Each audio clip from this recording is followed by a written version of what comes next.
In 1969, Hollywood sold you a masterpiece of deception.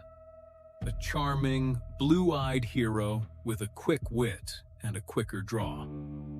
Robert Redford's Sundance Kid was the man every man wanted to be.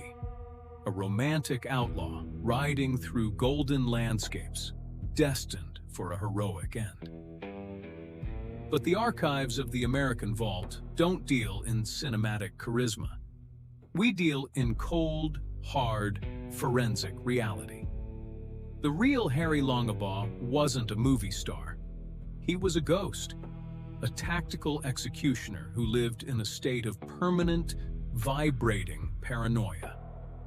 While Butch Cassidy provided the public relations, Sundance provided the lead.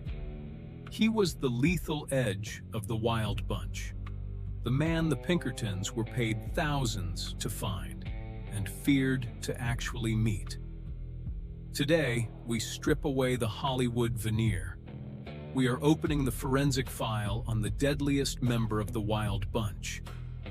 And the truth we found buried in the dirt of history is far more terrifying than the fiction. Step inside. This is the autopsy of a myth. To understand the man, you have to understand the shadow he cast. Hollywood wants you to believe Sundance was a sidekick. But in the criminal underworld of the 1890s, he was something much more professional. He was an enforcer. By the time he joined Butch Cassidy, Harry Longabaugh was already a veteran of the dark. He earned his name in the cold cells of Sundance, Wyoming. 2 years of isolation for stealing a horse. That's where the charm died, and the specialist was born. When he walked out of those gates, he wasn't looking for a life. He was looking for a target. The Wild Bunch wasn't a group of friends, as the movies suggest. It was a corporate enterprise of crime, and Sundance was the chief of security. Think about the tactical precision of their heists. The Tipton train robbery, the Winnemucca bank hit. In every instance, the plan relied on one factor: the absolute certainty that if the law moved, they would die. Sundance was that certainty. Witnesses didn't describe him as a joking rogue. They described a man who stood perfectly still, a man whose eyes never left the horizon, a man who didn't need to speak to be understood. He was the lethal insurance policy that kept the Wild Bunch alive. But even the most clinical killers have a weakness. And for Sundance, it was the very thing Hollywood loves: vanity. In late 1900, the gang felt invincible. They had outrun the law, outsmarted the railroads, and outmaneuvered the Pinkertons. They decided to celebrate. They walked into a photography studio in Fort Worth, Texas. 5 men in expensive suits, looking like kings of the frontier. It is the most famous photo in Western history, and it was the greatest tactical blunder of the century. That single flash of powder was the spark that lit their funeral pyre. The Pinkertons didn't need to guess anymore. They had the faces. They had the eyes. Suddenly, the vastness of the American West became a cage, and the bars were closing in. This brings us to the first major lie of the cinema. The movies show the move to South America as a grand adventure, a scenic getaway to a new frontier. The reality? It was a panicked, desperate flight, a retreat into the unknown, because the known world was actively trying to kill them. When Harry Longabaugh boarded the steamer for Argentina with Etta Place and Butch, he wasn't looking for a new start. He was looking for a place to hide his sins. But paranoia is a heavy passenger. It followed them to the Colilla Valley in Patagonia. Imagine the psychological toll. A man who lived by the gun, now trying to be a peaceful rancher, raising cattle, writing letters home about the beauty of the mountains. But every time a stranger rode into the valley, Sundance's hand went to his holster. Every dust cloud on the horizon was a potential Pinkerton agent. Every letter he received felt like a trap. He was a predator trying to live like prey, and the friction was starting to burn his soul. For 4 years, they tried to be honest men. But the American Vault reveals a darker truth.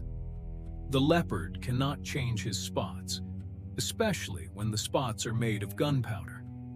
The money was running out. The paranoia was peaking. And the Wild Bunch did the only thing they knew how to do. They went back to the lead. But South America wasn't the lawless vacuum they expected. It was a trap of geography. They were thousands of miles from their support systems. They were strangers in a land where every movement they made was whispered about. The Pinkertons had already reached out to the local authorities. The wanted posters had been translated. The hunt wasn't just coming, it was already there. Sundance wasn't a hero fighting for freedom anymore. He was a tired, aging fugitive, trapped in a mud hut in the high Andes. This leads us to the final, brutal payoff. San Vicente, Bolivia, November 1908. The movie ending is iconic. The two heroes charging out of the building, guns blazing, frozen in a frame of glory. It's a beautiful lie. The American Vault's forensic reconstruction tells a different story.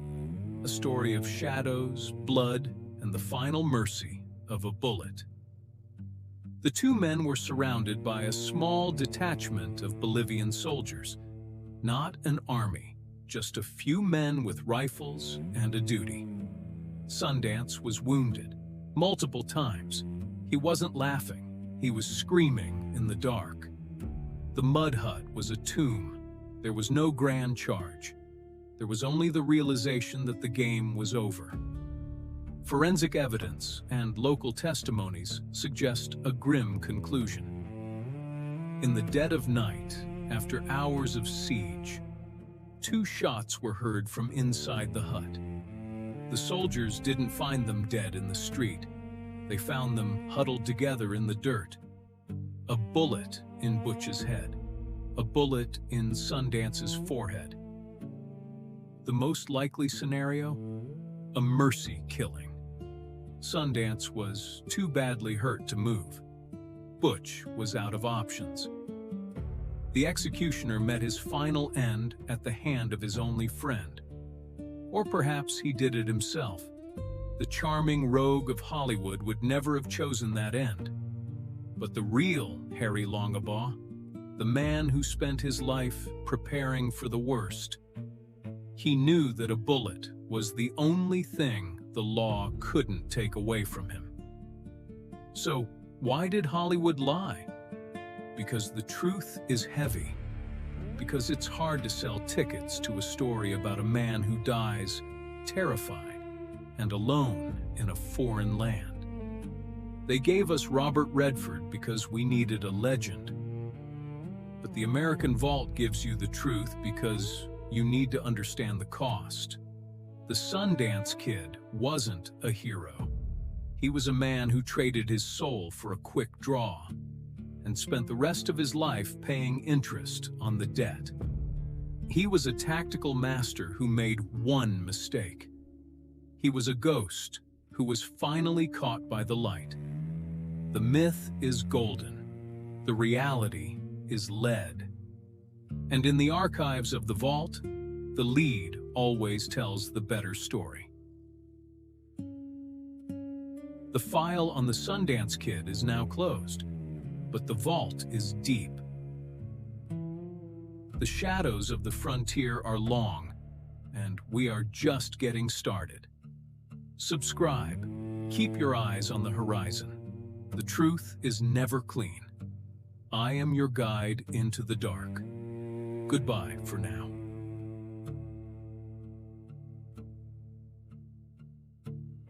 Subscribe to the American Vault. Turn on the notifications, because in a world of shadows, the only thing more dangerous than the truth is not knowing it at all. See you in the next file.